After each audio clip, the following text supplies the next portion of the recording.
Paz e bem, meu irmão, minha irmã. Hoje é sábado, 25 de setembro, mês da Bíblia, mês da Palavra de Deus, e a frase para ecoar no seu coração, no nosso coração de hoje é lá tirada do profeta Jeremias: o Senhor nos guardará qual pastor ao seu rebanho. O Senhor nos guardará qual pastor ao seu rebanho. E lembrando a você que se aproxima o festejo de Nossa Senhora Aparecida, de 2 a 12 de outubro, a festa, a alegria desse festejo se faz com a sua presença, com a sua participação, com a sua colaboração. De onde você estiver, venha participar, ou de onde você estiver, você pode colaborar conosco, com a festa da Mãe Aparecida. Venha todas as noites ou um dia participar conosco.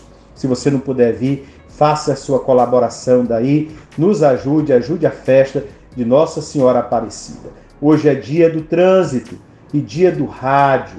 Lembrando a você que hoje, às 18 horas, temos a Santa Missa aqui no Salão Social, e amanhã, domingo, temos os horários de missa às 7 da manhã, às 9 horas e às 18 horas aqui no Salão Social. E o evangelho que nós vamos escutar e partilhar é o capítulo 9 do Evangelho de São Lucas, os versículos do 43 ao 45, que diz: Naquele tempo, todos estavam admirados com todas as coisas que Jesus fazia. Então Jesus disse aos seus discípulos: Prestai bem atenção às palavras que vou dizer. O Filho do Homem vai ser entregue nas mãos dos homens. Mas os discípulos não compreendiam o que Jesus dizia. O sentido lhes ficava escondido, de modo que não podiam entender, e eles tinham medo de fazer perguntas sobre o assunto. Palavra da salvação, glória a vós, Senhor. Meu irmão, minha irmã, depois da multiplicação dos pães, Jesus revela a sua identidade, e a identidade do discípulo. Ele é o Filho do Homem, e o discípulo deve renegar a si mesmo, carregar a sua cruz e seguir. O Pai, no alto do monte, confirma essa revelação. O caminho do Filho implica a estrada estreita da cruz e pede ao discípulo a obediência ao Filho. Escutai, ele é o meu Filho, o eleito, justamente enquanto o Filho do Homem sofredor. A fé cristã é aceitar essa revelação. Essa é a única capaz de vencer o mal. Se os discípulos, na ausência de Jesus, que é a nossa condição, não conseguem expulsar o demônio, é porque não tem essa fé tipicamente cristã. A fé tipicamente cristã implica justamente a necessidade da cruz, seja para o mestre, seja para o discípulo. Em grego, aparece aí o famoso dei, uma forma verbal que significa é necessário, é preciso. A passagem pela cruz ocupa o centro da fé, tanto quanto o amor de Deus por nós e a nossa resposta de amor a Ele e aos irmãos. Os discípulos não podem esquecer isso.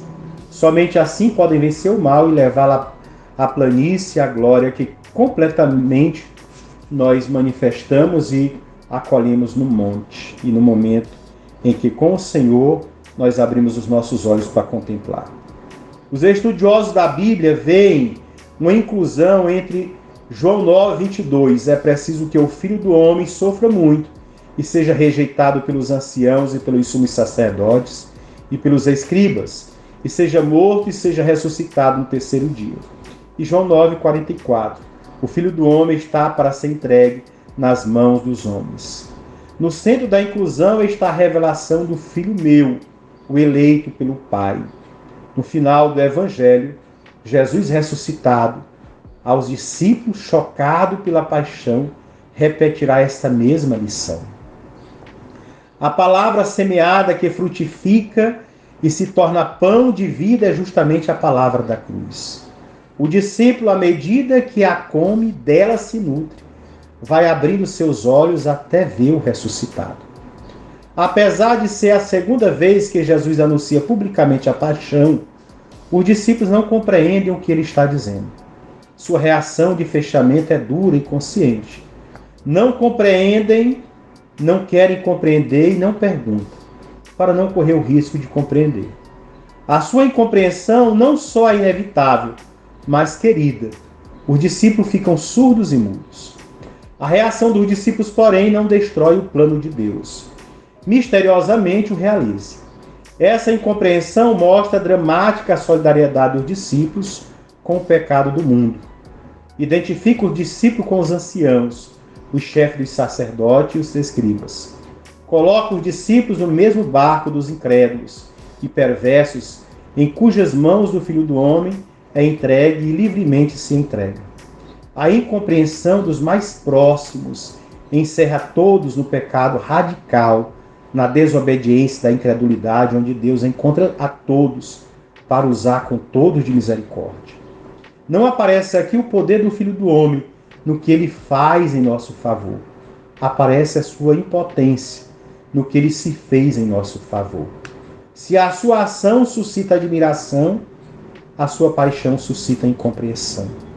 Deus é mesmo diferente. Seus pensamentos não são os nossos pensamentos. Peçamos a Deus que a cada dia nós nos tornemos mais abertos a Ele e deixemos que os seus pensamentos sejam mais semelhantes, aos nossos, ou os nossos sejam semelhantes aos seus. Os seus pensamentos se tornem no nosso coração, dentro do nosso coração. Os seus pensamentos entrem dentro do nosso coração, para que desta forma nós nos deixemos conduzir por Ele, transformar por Ele, guiar por Ele e assim viver eternamente da graça dEle, sendo inundado pela graça dEle, que é o nosso Pai, e viver conforme a vontade dEle, que é o nosso Senhor. Que você tenha uma semana abençoada, na graça do Pai, do Filho e do Espírito Santo. Amém.